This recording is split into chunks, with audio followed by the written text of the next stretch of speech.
If you want to enjoy the life of nearly free travel, but are overwhelmed by the idea of keeping track of credit cards, then this episode is for you. Listen up as we share how simple this can be. Welcome to the Travel Hacking Mom Show. We are three moms who've discovered how to leverage credit card welcome offers to get hundreds of thousands of dollars in travel expenses for nearly free. We've used credit card points and miles to take vacations to places like Hawaii, Paris, Greece, the Maldives, Italy, and so much more. And the best part? We each still have an 800 plus credit score. Imagine being able to book a vacation without having to check your bank account. It's totally possible, and we're here to show you how. Hey, I'm Alex. And I'm Jess. We are travel hacking moms.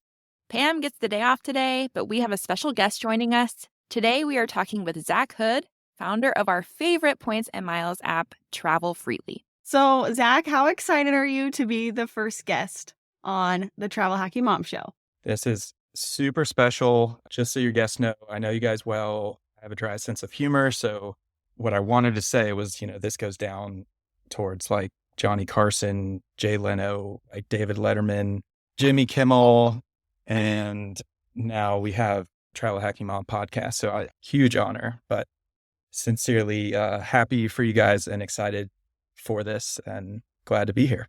Well, thanks so much. So briefly, just kind of tell us about yourself and how you got started in points and miles and like kind of who you are. Sure. So I grew up born in Cincinnati, but moved to Nashville, Tennessee when I was little and grew up in the South, loving sports and playing outside and pretty good student. And then it is also Dave Ramsey country in terms of relevance for today, in terms of credit cards. And I grew up listening to that show with my mom in middle school, learning about debt and credit cards being evil and all that kind of stuff. But we could maybe get back to that. In terms of growing up, I went to an all-boys school that was based off the story of the movie of the Dead Poets Society, if anyone knows that movie. And so super tough academics and trying to, move up the corporate ladder in the working world and do your best in terms of using your education. But I ended up going to 3 different schools, a little bit less traditional. I went to University of Colorado to play tennis. I had a back injury that ended up having some troubles there, ended up transferring to University of Miami and played tennis there, but then got to the point where I couldn't play tennis anymore and had to give up on that dream basically and transferred to Vanderbilt, which is in Nashville, and finished there.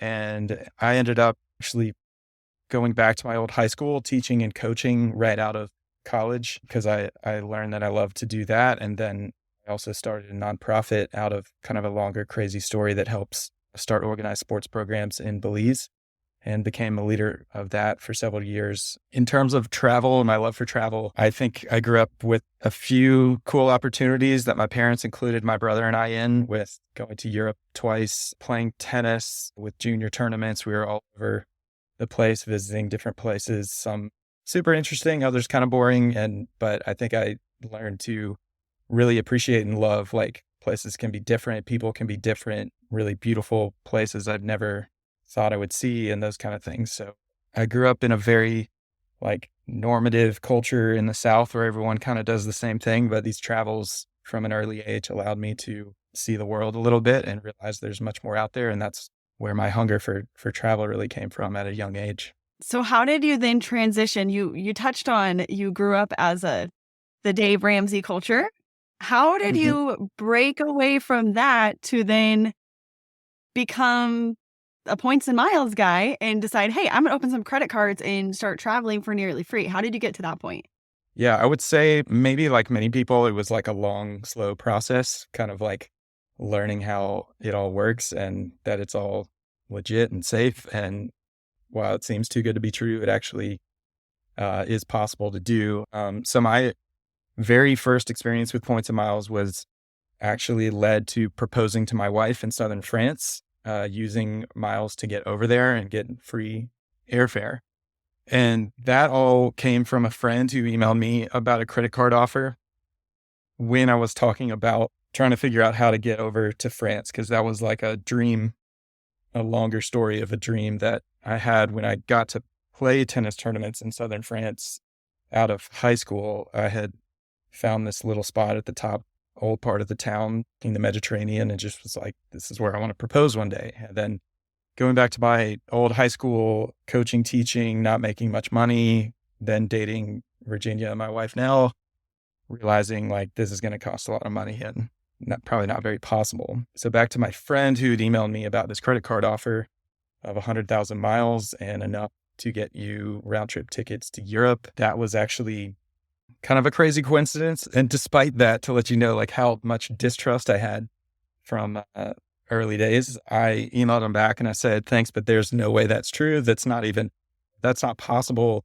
There's got to be like, this is a gimmick, all that kind of stuff. So a week later, he had actually hit his bonus for that card and opened up his account, took a screenshot of his miles balance and emailed it to me. And then I was like, okay, I'm ready to talk, learn a little bit more about this. And that ended up being the first card that I opened for points and miles. And it really did work out. I got those miles just using my regular monthly spending and booked those tickets. And that was like the very first beginning of it. So it wasn't like someone was like, hey, read this blog, or back then there weren't, I don't think, very many blogs at all. That was like 2010. But when I got back from that trip to France, I definitely like started searching more and looking into like, how is this actually possible? And can I do this again? And like, I wasn't spending much money. I wasn't making much money, but I was just able to go to Europe and get free tickets. And so that was the very beginning of it. And I still like was very cautious moving forward on this idea of getting credit card bonuses using my spending. And then once that really happened and kept taking trips, then the rest was history, more or less. So I feel like it's one thing to be a travel hacker and open these cards for the points, and it's a whole other thing to quit your job and develop an app dedicated to points and miles. So can you kind of give us an idea of how you came up with the idea for Travel Freely, the app?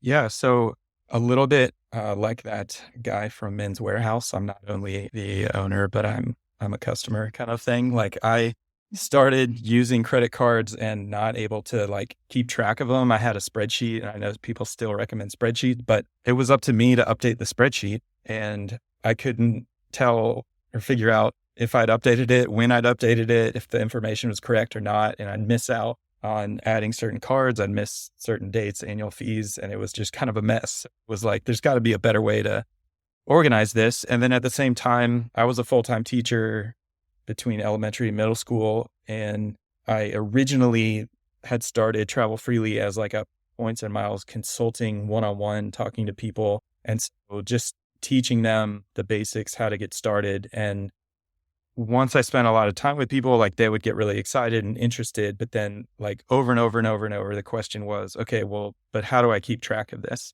And I didn't have a great answer, because it was like, well, I use a spreadsheet and I do a really bad job maintaining the spreadsheet. And there wasn't a great answer. And that was just a huge sticking point. Once you get past like the learning curve of like, how does this affect my credit? Like, how does this actually work? My monthly expenses really do this? Then, the next step is like, okay, well, if I get one or two cards and I want to get more, then this is going to be like too much to manage, like too hard to do.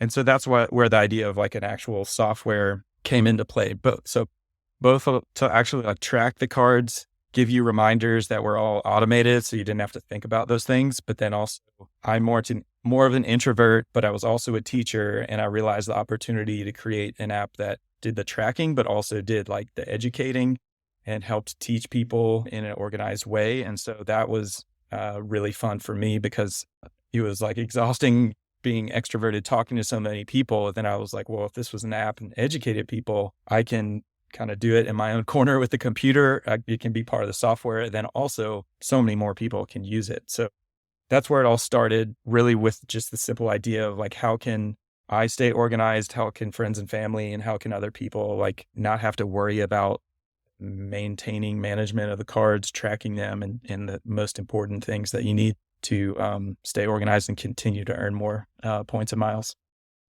So one of the questions that we get a lot when we promote the Travel Freely app, and I assume you do also, is it actually free? And do I have to enter my credit card information? And if it is actually free, how is it free? So can you elaborate a little bit on that?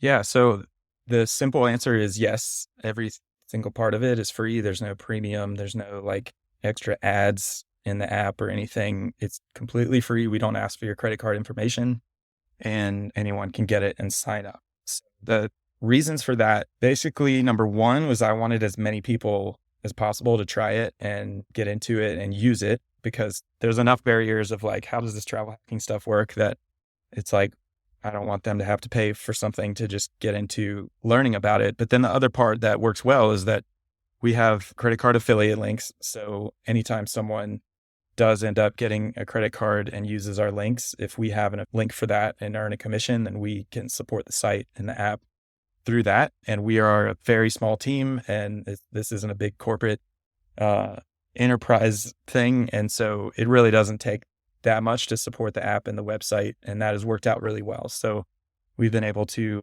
not charge anyone. And to be honest, the other reason was at the very beginning was I was just nervous that if I charged $1 or whatever, someone would like want a refund and be like, I don't like this app because of all this stuff. And I like didn't want to mess with a refund of like refunding $1 to somebody. So they made it easy. If people complain, it's like, well, it's totally free. So I'm not sure what you want, from a refund. But luckily, that hasn't been the case. But the other thing, just to note that from the beginning, I kind of made a promise to myself and other bloggers and our users, is that we'll always post the best offers for the credit cards. So basically, regardless of commission, we're going to put the best offers there, meaning the best links to the best offers. So some cards can have 2 or 3 different offers based on what link you use. For the exact same card, we're going to post the link with the best offer. And so sometimes we may not earn a commission off a card you get because it's a better offer that we're posting that's not an affiliate link. But basically, because we're trying to keep you around and make you a lifetime free traveler, hopefully at some point you will get a card and we'll earn a commission, and that will be a good way to support the app. Yeah, I feel like that was a huge reason for us why we decided that we wanted to be, partners with Travel Freely, because we want the people that we're recommending cards to be able to get the best offer too. Because you know what it's like when you're starting out and you realize, oh, there was a better offer on that card and I didn't know, and I got this like not a good one. It's like a really, really, really stinks. So that was really important to us. And that's something we really, really love about the Travel Freely app. So going into that, let's all like just share maybe a couple of things that we love about the Travel Freely app. Okay, I will start with a couple of my favorite features. My very favorite feature is that it tracks your 524 status. And for those who are just tuning in, and this is maybe your first episode, or maybe you forgot what the 524 rule is, it is an unofficial Chase rule that they will automatically deny you if you have opened 5 or more personal credit cards from any issuer, not just Chase, in the past 24 months. And so it is a very important rule when it comes to travel hacking and deciding which cards you're going to open. And the Travel Freely app does everything for me. Whenever I open a new card, I just enter it into the app. It tracks where I am in my 524 status. If I am over 524, it tells me the date that I will be back under 524 so that I know that I can open some more Chase cards then.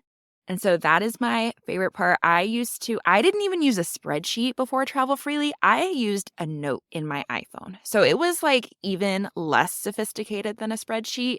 And I would literally count backwards to see where I was in my 524 status. And so to say that like this app has totally changed the way I organize my cards would be an understatement. That's actually a really big surprise to me that you had a note on your phone, because if you know Jess, she even refers to herself as Monica Geller. And so the fact that you're using a note in your phone is kind of crazy. I know. I at least had a spreadsheet, and I was like Zach, I was not good at updating it. So I don't know how helpful it was, but I had it. And now like when people say they use a spreadsheet, I'm like, why? No, You have to actually do stuff if you have a spreadsheet. With Travel Freely, like you don't have to do anything except when you open the card. Oh, I opened this card. This is the card I opened. And here's the date. That's literally the only work you have to do. Yeah, I think I just like started with the note. And I didn't really think I was gonna be like as into this as I turned out to Yeah. be. And so I was like, okay, I'll just like, put my 2 cards in my note. And then it got to be like 10 cards and then 12 cards. And I was like, okay, there has to be a better way than this. Yeah. So luckily I learned about Travel Freely, and now it is much easier. And then my second favorite feature. So you also probably know that my husband is a very skeptical player too. He's getting better, but the fact that I can keep track of not only my cards but his cards in my app is huge, because I'm the one who manages everything. When I first came to him with the idea of travel hacking, he was reluctant, but he was like, "Yeah, but you have to manage everything. Like, I'm not going to open these cards." And so I was like, once I found out that Travel Freely allows me to have both of us in my app, I was like, wow, that's a game changer, because I don't have to have him manage any of it. I can do it all from my app. And it also allows you to have your business accounts in there also. So I have my personal and my business, and then I have his personal and his business all in my app. So super easy to keep track of all of his stuff too. So, Zach, what's like your favorite part of the app? And when you were starting it, what were you like, I have to have this feature? Like the number one most important thing to you? That's a good question. So I think it's a little bit, and you guys know me, it's a little bit philosophical in terms of the feature, but it was You like, don't say. this needs to be like really simple, and this needs to be highlighting the most important parts of what I think is important with points and miles, which is just focus on the big wins. So like get your head around the basic tips, the basic strategy, how to utilize really good cards and their sign up bonuses, but don't worry about all the extra things that people tell you to worry about when it really doesn't add up as much. So the simplicity of it was really important for it to actually be useful. So that meant actually having a fairly limited number of features, but wanting them to be really helpful. So probably the most sophisticated feature is the card genie, which is like our recommendations. And what that does is takes into account the cards that you have on that you've added to your My Cards page. And then it puts it through the actual application rules of the different banks and the credit cards. And then it will only show you the cards that you're eligible for, and it will show them kind of ranked for their current best offers. So basically, that is saving hours and hours and hours of someone's time to be able to just see, here are the cards I'm eligible for. And I don't even have to know the rules. I don't have to worry about going through all this research. And so that was probably the hardest thing to do, but now the coolest part about it, because it takes a lot of that second guessing or research out of it for the average person, and they don't have to wonder if they're eligible or not for a card. And I think that is, super helpful. And then alongside it, there's a counter of 90 days from the last time you opened a card. And that was probably the biggest thing I was missing when I was using my spreadsheet. I didn't have any kind of like, it's time to get a new card. And I say 90 days just because that seemingly is best practice. If you want to continue to get cards, that the bank scrutinize the last 90 days of your credit score and activity. So once it's been 90 days, your odds of approval go way up. And so having that countdown and an email alert of when to be able to apply next with the best odds was super helpful, because it basically made all that more efficient. Because when I was using my spreadsheet, there'd be like 6-7 months would go by and I thought, oh, I just got this card. I'm like, no, it's been almost a year, and just missing out on a lot of opportunities. So that's definitely a big part of it, to, at the end of the day, earn a lot more miles without having to think too much. Yeah, I love the card genie too. And as someone who like knows the bank rules, I'll even still look at it because I'm like, oh, I'll just go see what my card genie says, instead of, it's an easy place to see what the best offers are and what I'm actually eligible for. So even as a experienced user, I really, really like that feature. I also really like that it sends email reminders when my annual fees are due. That was a big thing for me when I was just using a spreadsheet. It was like, oh, what if I forget that like I don't typically log into my American or like my Barclay account to see my American Airlines card very often. And I know I don't want to keep that card. And I'm probably going to forget about it because I'm not going to check my spreadsheet. But I love with Travel Freely, I get a reminder that my annual fee is going to post in 45 days. And then I have time to figure out, okay, am I keeping or downgrading or canceling this card? And then I already know what I'm going to do. I have that time to prepare. And then I don't forget to cancel the card and I'm not charged that annual fee. So I love that feature a lot. Cool. Yeah, we have a to-do list in the app that kind of lines up what are the key dates coming up, like bonus deadlines, annual fees, and extra information on those cards. But we send those push notifications out if you have the mobile app, and then we have the emails going, like you said. And that's how I use it most, because I'm kind of like, my to-do list is partially my email list. So I'm able to track that. And then one thing we added in the last year is like extra advice on the actual annual fee for each card. Most of the top cards, I would say, where we're giving people that may not know exactly what they want to do, keep, cancel, downgrade the card. We let them know, like, this is what most people would do, or here are your options. Here are reasons why you might want to do this versus that. And so that's all part of trying to help a beginner, like, not really have to think too much and give them information at the right time, and then give them the decision that they can make without having to, go deep dive on all this extra stuff. Okay, well, you learn something new every day because I did not even know that feature existed. So now I do, and now I can tell people. I also really love it. I know, like, we touched on it, but I love that it doesn't ask for any of your personal information. For me, I'm not wanting to put my credit card information or my logins to my reward accounts. Like, No, I am the same way. that's a no-go. I'm not going to do that. And so I love that it asks for nothing personal. That's huge. Yeah, I refuse to use those apps and websites that require you to link your bank account or anything like that, just because I feel like that is a disaster waiting to happen. And maybe I'm just paranoid, but the fact that Travel Freely doesn't require me to do that is like another reason why it is my favorite. That's cool to hear. Yeah, we did a survey about a year and a half ago, and like 85% of people listed that as one of their favorite things, was that we didn't ask for that sensitive information. And so I am seeing more apps out there that are trying to do fancy, sophisticated, techie stuff. And I just don't think it's worth it. I don't think people really want that. And at the end of the day, we don't really need that to keep the main features. So that's something that definitely sensitive to. And it's one of the first questions people ask, like, what kind of security do you have? And like, well, first, we don't really ask for anything very sensitive, but second, we have like best in class security for everything, but we're not asking for any login information, social security number, like none of that. All right. Well, thanks so much for joining us, Zac. We hope that you enjoyed today's episode. If you want to spend your time planning free travel and not updating spreadsheets, then make sure you check out the link in the show notes to download the Travel Freely app. Thanks so much for listening to the Travel Hacking Mom Show. Make sure to hit the subscribe or follow button from wherever you're listening so you never miss an episode. Want to start jet setting even faster? Follow the links in the show notes to learn about everything we discussed in today's episode.